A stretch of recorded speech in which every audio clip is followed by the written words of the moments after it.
Welcome to the Best of Investing. I'm your host, Edward Brown, along with my co-host, Patty Cohen of Compass Realty. Mark Hunt may be here. We'll have to see. Nam is off for today.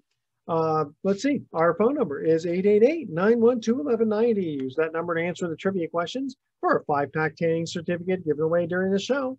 And that certificate's not sponsored by the radio station, but by Tan Bella Tanning Salon, with 2 locations in San Francisco and 1 in Marin. Today's trivia theme, yet again, is miscellaneous trivia. Now, we have a lot of great real estate things to talk about. So, Patty, take it away. Well, I think the big news actually is political. So last week, Governor Newsom, and this is after the recall, and it's not getting a lot of attention because there's so much. But on Tuesday, he signed in more than 24 bills that attempted to spur new development while also holding cities' feet to the fire if they don't approve homes. So the state is superseding, in many cases, superseding local towns. And there's like, it's obviously with 27 of them, they're built toward affordable housing, tenants' rights. Well, I do know, I do remember only reading one of them specifically that talked about potentially changing the neighborhood, so to speak, that you take a bunch of single family housing and you can take one of those and basically make it a fourplex or something. Yeah. What can you tell us about that? Well, it's very complicated. I can tell you that, because I had an attorney call me this week and, because he wasn't up on it. And he said, nobody's talking about this. I didn't even realize it was going on. And so I said, I'm way too busy to brief myself completely on this stuff. But I know that it's not as simple as, you've got a $4 million mansion and next door now you can build a 9-plex. It's not that simple. Okay. But, the complexion and character of many of our beautiful little towns in Northern California is all about zoning. Like, we're not LA. We'll never be LA because we have amazing zoning. And I know that it could be argued not in my backyard and there's the affordable housing and all the people that grew up here or at work here are forced out. This is a problem. I'm just saying that there are 27 bills that are here to solve that, and it might make a lot of people happy, and I know it's going to make a lot of people unhappy. So, yeah. Well, I wonder what that's going to do for his reelection. I know. Because there may be a lot of people who normally vote Democrat, but live in a regular neighborhood who think, wait a minute, I don't want suddenly a bunch of big apartments going. And how would they do that? Because they're not going to tear someone's house down, right? I mean, how would they do that? Well, I know that you can't really change the FAR, the floor area ratio. So if you have a postage stamp lot and all you can have is 1,400 square feet, that's all you're going to get. Now, can you make a duplex out of that? I'm not sure. But what if you're on like 3 acres in Ross and I mean, I can't imagine somebody doing this, but now next thing you know, you've got, 20 units. It's not. But how's that happen though? I mean, unless you tear down, or I guess if you just build it on the land next to you, like a big ADU. Yeah, I mean, honestly, I haven't briefed myself on all the ins and outs, but I know that it's not as simple as it sounds. But I know that one of the reasons we have such beautiful towns and school districts and local areas that have been preserved and why we're not LA is zoning. Not only what you can do with it, it's not multi-zoning, but it's not a duplex. You have to have a single family house. And I'm very conservative, but I can at least, maybe even if I don't agree with it, I can at least see what the object is. Yeah. Especially, if you have fairly wealthy areas like Marin County, Danville, etc. And you have people who can't afford to work or live in the area where they work.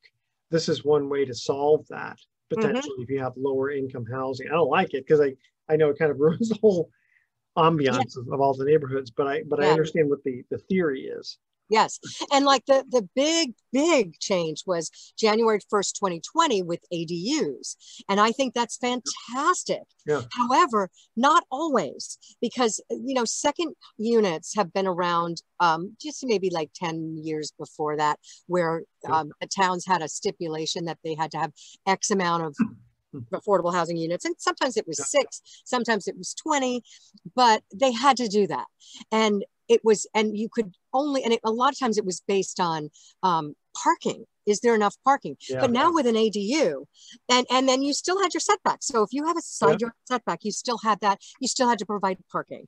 But with, you know, with the new ADU, it supersedes all whatever town regulations they have. Yeah, so it's a 4-foot setback. So if you have two houses right next door to each other, they're going to have 2 houses 8 foot apart.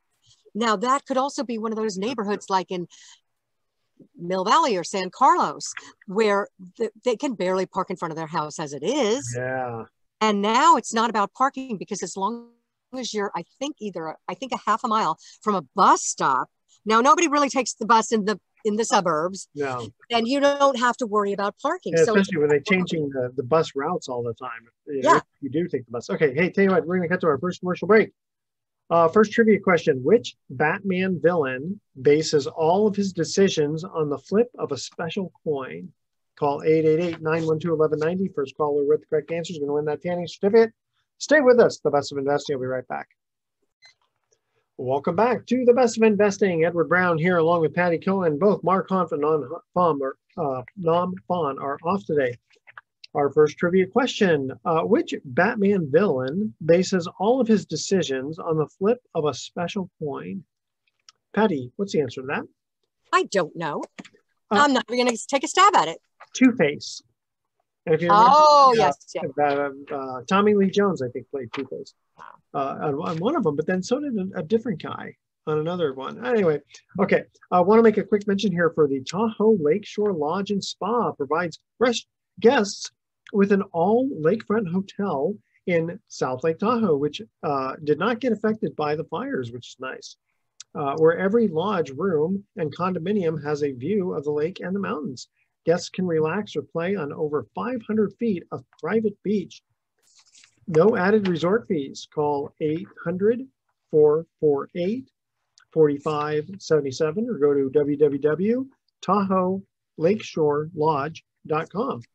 All right, Patty, what other bills, the 27 changes that Newsom wants to, where does he even find the time to do 27 bills? Oh, well, they were just stacked up until the recall was done, you know, and then, you know, and he didn't make these up. This is like right in front of his desk. Okay, wait till I get the recall. So here's two significant ones, right? Like the ADU one last year was really big. Yeah. Now, so was AB 1492. Remember that just cause, and it has to be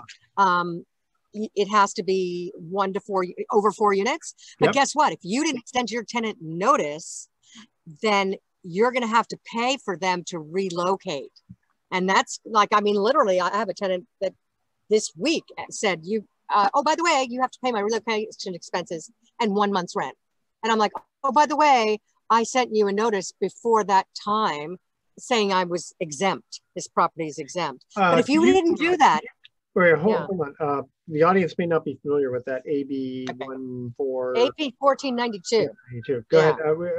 Tell us what was that AB? Yeah, that was another one in the beginning of 2020, and it had to, and now, you know, and of course there was the pandemic and there was all the other stuff.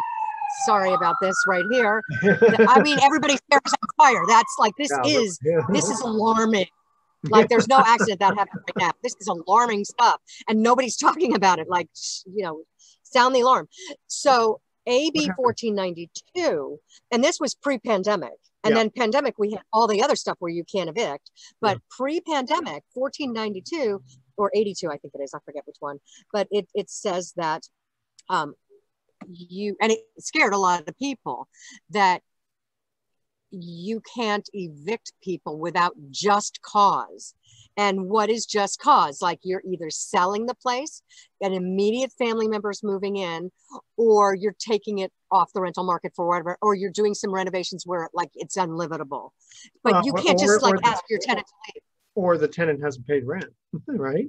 Okay, well that's just cause. That's just, you know. Okay. See, that's, you know, and landlords could have it too. But generally speaking, you know, if you just want to get a new tenant, you'd give them 30 days if it's less than a year, 60 days if it's more than a year. You can't do that anymore. But it scared a lot of people. They were, at the time, attorneys were giving seminars on it because nobody understood it. And it was generally for owners of property that was more like an apartment building or something that was more than 4 units. But it scared a lot of people. But you also, if you were the mom and pop, you had to give your tenant notice that and if you didn't, and nobody, how are people supposed to know? So if you didn't give your tenant notice, and I did, but mine is moving out right now because I gave her notice, and she wants rent and restitution and all that. It's not going to happen because I gave the notice, but that's something else. But now we have 27 new bills in addition to all that stuff with the pandemic. Yeah. But so here's 2, for example. Okay. So this is just like, that's the old stuff. This is the new stuff. So Senate Bill 10 and Senate Bill 9, these are big. Okay. So 9 enables homeowners to subdivide their properties to construct up to 4 housing units, including 2 accessory dwelling units or junior, what we call ADUs, accessory dwelling units. Now, there's a lot of stipulation about who can do it and when and how, but with an ADU, remember, you can do 1 ADU, but you must, as a homeowner, live in one of them. So it's to provide affordable housing, but it's not to change the complexion of neighborhoods. It's, you can live it, you must live in one of them. But this is something different. This is changing the zoning. And for the most part, the suburbs are single family detached zoning, R1. And you can't have a duplex, even if you have the space or whatever. But Senate Bill 9 allows that up to 4 units. That's a big deal. I wonder if the next door neighbor to Newsom will decide to turn that property into I know, a 4-plex or something. I can imagine somebody selling it just to spite him doing it. Yeah. He finally sold his place here in Kent Woodlands. Oh, he did? Yeah, he tried last year, 2 years ago, and couldn't. So there's a lot to that. And if anybody's interested, just, you're not going to read the whole bill, but just Google it and you'll get the highlights, because it's not as simple as that, but it's a big deal. It's changing the complexion of neighborhoods. So that's Senate Bill 9. Senate Bill 10 allows cities to rezone transit-rich areas of towns that are, you know, these are blocks within a half a mile of a major transit stop, and parcels along, quote, high-quality bus routes for 10 housing units per parcel. So can I go back for just a minute? Yeah. So now, are these bills that he actually signed? Oh, they're done, and you're not hearing about them. Okay, so will that? I mean, I'm just trying to think if that supersedes local law, will that mean that high-priced houses are going to drop in value because there's the potential for these neighborhoods to change? It could. It'll change the complexion of neighborhoods. And, you know, some people might not want to, but, you know, but you can do up to 4 units. That's still a lot. Yeah. But Senate Bill 10, it's going to areas that are within a half a mile of a major, and I don't know how you define major transit stop. I mean, it's not many in the suburbs, so it's probably in the cities, but it's going to make certain parcels a lot more valuable, you know. And then high quality bus routes for 10 house, and you can go 10 units per parcel. That's a big deal. Yeah. I'm just thinking, if I were, let's say, a housekeeper, you know, and they do one of these 4-unit places, you could just walk to work and probably get a bunch of houses around you if it's in a fairly affluent area to do your work. You don't have to take the bus. You don't need a car or anything. Right. And it could be like 10 people in each of the 10 housing units. Well, that's the thing is, I mean, aren't there going to be laws that have occupancy and how many people can live in a Oh room? yeah, there are. I don't want any listener to think that you can have 10 people. Yeah. Yeah, no, I don't want to say that. But what I'm saying is But it that's what happens. happens a lot of times That's what with happens. workers. They pack in, like in a 2-bedroom house, they'll have like four people per room. Yeah. Just they sleep there and Save they work money. hard. I get it. Okay, Yeah. second trivia question coming up here. What cartoon character is used by Owens Corning in ads for insulation products? What cartoon character is used by Owens Corning in ads for insulation products? You'll know the answer. Stay with us. Okay. Best of Investing will be right back. Okay. Welcome back to the Best of Investing. I'm Edward Brown, along with Patty Cohen. Patty, what cartoon character is used by Owens Corning in ads for its insulation products? Edward, I don't know. Pink Panther. Oh, Remember right. that? Yeah. Okay. Yes. All right. I'm working too hard. What can I say? That's okay. So, Patty, off the air, we were starting to talk about something called rebooting. I assume that has nothing to do with computers or putting little shoes on little kids. Nope. What is rebooting? That's I don't know. I don't hear people saying that term, but that's the term I'm using when I've got a listing that didn't sell in a New York Minute, and we've given it 2 weeks or maybe even 3, and it didn't sell. So what do you do? Because it's so important to go out and create the urgency and the excitement, and this is unique and special, and you got to run up and buy it. What happens when it doesn't? And that's what I'm calling reboot. So there's a lot of tricks to the trade, one of which is take it off MLS. And for most of the Bay Area, it varies, but most of the Bay Area, if you're off for 10 days off of MLS and you put it back on, the days on the market are going to reset to 0. Gotcha. But the cumulative days, in order to reset them to 0, they have to be off 90. So that's when Zillow and all those other things are going to have it 0. Don't even do that, because you're just going to waste your time. You don't know where the market's going to go. But the other thing would be, for the sellers that didn't want to get inspections, and then there's all their file is littered with all this stuff. Take care of everything. Get a brand new inspection report. And I don't mean a supplement, a brand new inspection report with brand new pictures, so that you have an inspection report that's totally clean, right? Yeah. Then do a little painting, make the front look a little bit different. And then probably, I hate to say it, make a price reduction. Well, that's usually the case as to why it didn't sell. Usually. But if there's certain things that you can do, like that just, sometimes sellers are resistant to doing things in the beginning. So sometimes just painting that red wall, or just refreshing. Like, I've had houses that didn't sell and I get the feedback, and it's like 100%, she loved it, he hated it, or he loved it, she hated it. Mm-hmm. So we actually make some changes with accessories to the staging to make it more masculine or make it more feminine. Like this is like high level money in your pocket stuff. And then you come back, you adjust the price a little bit, maybe a lot, but maybe not at all. And then you come back with 0 days on the market. So that's what we mean by reboot. And Penny, if people we're going to still continue on, but if people have questions for you, how do they get a hold of you? Yeah, I mean, I cover the Bay Area, mostly Marin County, but I'm happy to help people. I've been doing this 32 years, and I'm Patty Cohn with Compass. My email is patty, PATTI.Cohn, COHN, @compass.com. And I'm at 415-722-4842. Okay, we have an email that comes in for you. It says, when do you think we will turn the corner so that we will see a buyer's market again? Oh boy, that is always, always, always the question. And it's a really tough one, but I think there is some exaggeration currently about where we are in the market. So the market has shifted, but it's not a buyer's market right now. And it's not even close. Like before we were, at a 12, and now maybe we're at a 9.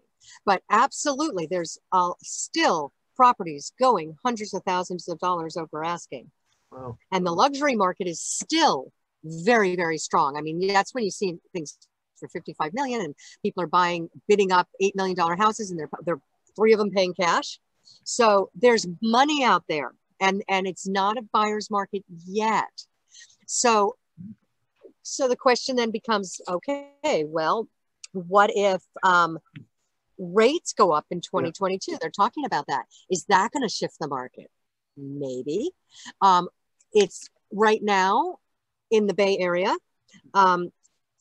There's home ownership is less affordable than at any point in the last 13 years. So, and then there's buyer fatigue, where they're just done with it. It's too emotional. They spend their weekends searching and then they don't get it. So, and then there's people moving out of the area. But anyway, the point is, where are we? So, but then here's where I go back to, I don't think we're going to be there for quite a few years. Okay. Because, and you don't hear many people talking about it, but who are the buyers, right? We talked about it last time. Remember how we've been on the show for 5 years, at least we've been talking about, where are the millennials? Where are the millennials? Well, the millennials are always late. They're late getting their jobs. They're late getting married. They're late getting off the parents' couch. Well, yeah, and also they, if I remember correctly, weren't the millennials the ones who remembered their parents losing the house in yes. And so that really scared them and said, why do I want to own? I'm better off to rent. That's a great point, because, you know, if you look at psychological studies of how people make decisions, they basically make the decision based on the last thing they remember. They don't look at big historical, and, you know, and in the history of home ownership in America, it never went down like that, ever, except for, you know, 1930 depression. So now millennials are out because they just saw the wild ride up from 2012 until now. Yeah. Millennials are out. And so what's not changing is anybody's age. They're still getting a year older every year. And they're having kids. And so they need to outgrow their apartment and that sort of thing. Yeah. Yeah. Yes. And they kind of like to be near town. They don't like to be up on the hills, and they like having like a flat level 1-story home, but they'll take us 2-story. So guess what else is happening? What's that? A 19-year span of baby boomers. The middle of that is like age 65, 66. They're making changes. They're looking at the next 20 years and they're going, I'm in this big 2-story house. I don't know that I'm going to be able to walk well at 85. Yeah. So I don't need all this big house, and I'm sick of looking at these walls. The kids are out. Time to move. So they're looking for exactly what the what the millennials are looking for. Interesting. And here's what's not changing. They're all going to be here, and they're going to be a year older. Yeah. Now, some of them are obviously moving out of state to be closer to their kids if they moved out of state. But I mean, I don't know what percentage that is. Yeah. Okay. Tell you what, we're going to go to our third trivia question here. The 4 C's for grading gemstones include carat, cut, color, and what's the last C? All right. Okay. Okay. Call 888-912-1190. First caller with the correct answer wins that tanning certificate. I'll read it one more time. The 4 C's for grading gemstones include carat, cut, color, and what was the 4th C? All right. Sit with us. The Best of Investing is going to be right back. Welcome back to the Best of Investing. One more time, I'm Edward Brown, your host, along with Patty Cohen of Compass Realty. Mark Hanf and Namfon will be back next week. Okay, the third trivia question was, the 4 C's for grading gemstones include carat, cut, color, and what's the last one? Clarity. Clarity, there you go. All right, so if I look at your batting average, you're 1 for 3. That's batting .333. That will get you into the Baseball Hall of Fame. So good job. Like that. Yes, that's what I'm going for. Yeah. All right, Patty, you got a few other things to cover in real estate. The flippers, the luxury market. Let's start off with the flippers. Well, flippers, it's just I discourage people when they want to, buy land and build, or they want to, fix it up and flip it. First of all, you've got to really rely on an appreciating market to do that. Secondly, it's just too tight to get things through. But now with these bills, maybe not. But also, the cost of materials and lumber is way up. Yeah. right? Right. And labor because of the fires, because of labor, because of how expensive it is to live here, and because of prices. When prices go up, contractors charge more. Yeah. They do. Just like they find out if you live in an expensive zip code, suddenly, boom, 30% higher. Yeah. Exactly. Exactly. So, yes. So flippers, by the way, it's the lowest profit in a decade right now. Yeah, yeah. As Mark Hanfo used to say, you have to have a very sharp pencil. And so when you meet somebody, you call him Flipper, Flipper. Remember that show? Faster than lightning. Yeah, being a flipper in today's market, I mean, I don't know how they would do it unless you're just picking up some dog of a property and you're going to be a contractor yourself and see something that everyone's missing. Yeah. Especially in the Bay Area. Yeah, because, and then the other thing is, mostly the biggest thing is you're competing with the young millennial or whoever. You're competing with the person that wants to live there, and they don't care. They're so tired of losing. They're going to spend a few $100,000 over. You can't win. And they're all going for those prime properties, which are in the flats, which the flippers want. They don't want something, on 75 steps to the front door up in the hills. Yeah. With a crack foundation, Yeah. Exactly. So, yeah. I'll tell you, okay, I'm going to switch gears for a second because I think people need to know this.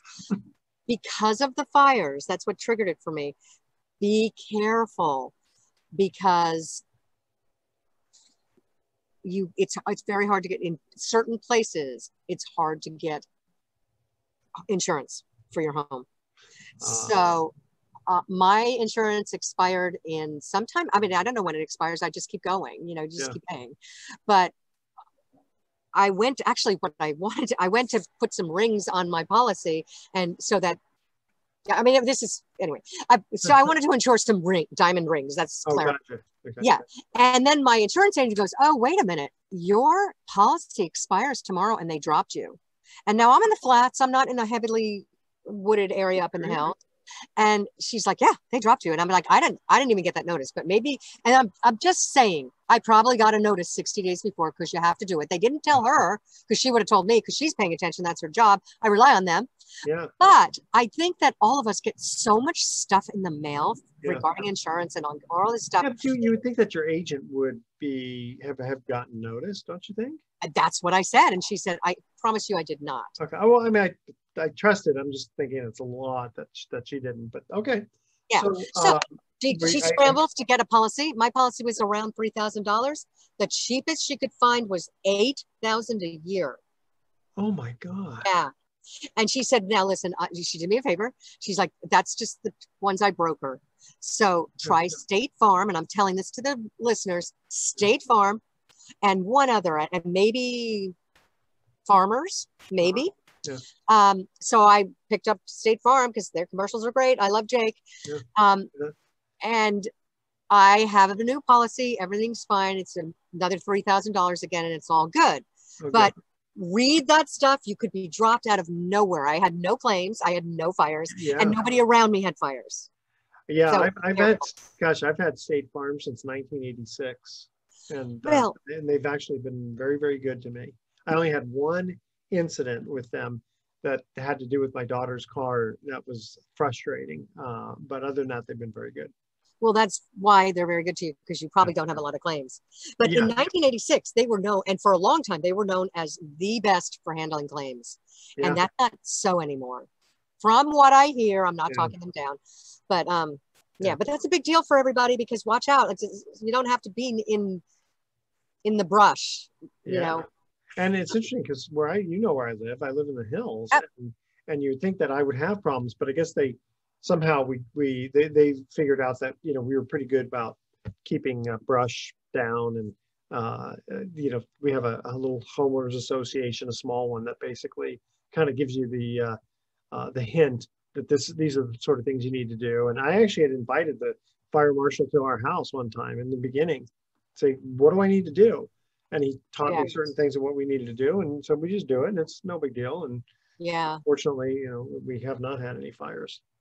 And actually, speaking of that, I had somebody, 2 fire guys knock on the door within the past year. And I was like, oh, what is this? It's a service.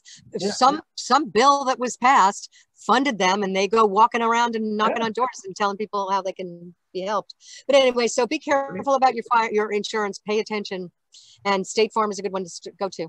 But anyway, so what are we going back to? The flippers, don't do it. Where's the market going? I mean, I don't know, but it has already, we took a wild ride up since really 2012, and then particularly in the last 18 months. Yeah. So it's already leveling. There's less multiple offers. There's it's almost like a tale of two cities, though, because we have properties that are going like 100, 3% over, 7% over asking, and then we have 5% under, 3% under, which is a lot, really. Yeah. And before everything went over, so it's changed. It's changed. And yeah, but if it's 5% under, I mean, maybe they just way overpriced it, right? Yeah. And that's exactly right. And what's that expression at the end? The pigs get slaughtered. Like always at the end of a market is where people are like, now I'm sure it's time to get in. Well, it's too late. That's why you're sure. Yeah. I mean, I bought my house in 06, pretty much right at the top of the market, but it was what it was. You like the house. That was 06. Wow. The price is what it is. And then, things came down, then it went back up again. But, I could not have chosen to say, Mr. Seller, can you wait a few more years? Because I want the price to go down and then I'll buy it from you. I know. And it was a special house and very unique. Yeah. And you're still there. So it doesn't matter. It's doubled. And I'm still there. Yeah. Hasn't doubled, though. No. Even with all the money that we put in for remodeling. No, like when I say we bought at the top of the market, we bought at the top of the market. Yeah, you did. I know. I bought in 94 and it's like quadrupled. Well, I'd have to go back and figure out what the rate of return is on that. Of course, you didn't pay all cash, right? So no, I did almost no money down. Then you made a great rate of return. Yeah. And I shouldn't say no. I would say it's almost times 10, but that's because I put money into it. Yeah. And over the years and fixed it up. And yeah, I would say it's times 8. Anyway, it's been a good deal. All right. Tell you what, we're going to cut to our last, we don't have a true question. We're going to cut to a break. When we come back, we'll have some closing comments on the best of investing. Don't touch that dial. Welcome back to the best of investing. Last time for today, I'm Edward Brown, your host, along with Patty Cohen. Patty, talk a little bit about the luxury market, if you would. Yeah, the luxury market. And first of all, how do we define that? I remember when it was over 2 million and it's over 3 million. I think we're almost going over 5 because we kind of look at 3 to 5, but 3 to 5 is sort of common these days. I don't want to, I don't want to be snobby like that, but it is. I mean, in Marin County, in the South Bay, properties that were, $1.9 million, I'm seeing them go for 3.5. But anyway, people have money. And they're paying cash and they're competing with each other. So $8 million house, they could get 4 offers and 3 are cash and they'll go over asking, or they'll just slam dunk it the first day and just take it. So the luxury market is very strong.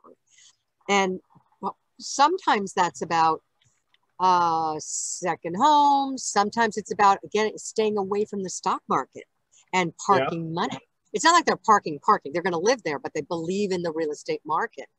I think it's a little risky, but that market is strong. It's especially I don't know, are the Chinese buyers still out there? No, they're not. They're not. Is it because they are concerned about their own economy, that they're a little worried that they're not going to have the money? I mean, I'm not sure what do you think? I don't know. I mean, I just don't know. Because I would say 10 years ago, they were really, really, really strong and just buying stuff in Atherton and parking money,